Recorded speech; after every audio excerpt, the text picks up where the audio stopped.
আজ হচ্ছে ওর জন্মদিন।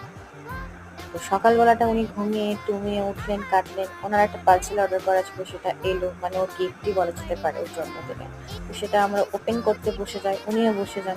তারপর আমি ওকে একটা আইসক্রিম দিই। তারপর ওকে আগের বছর আমার কথা দেওয়া ছিল যে ওকে এবার আমি চিকেন কেক বানিয়ে দেবো, তো সেটার জন্যই চলে গেলাম। দেন এটা বানানোও হয়ে গেল।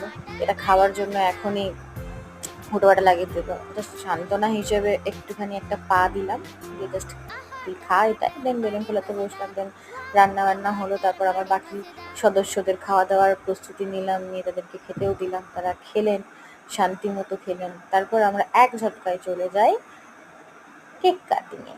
তো আমরা কেকটা কাটছি, কত এক্সাইটেড কেকটা কাটার জন্য আর খাওয়ার জন্য। দাদারাও চলে এসেছিল, ওর দাদা আর আমার ভাই। তো চিকেন স্টিকটা নিয়ে একদম মানে মারামারি লেগে গেছিল।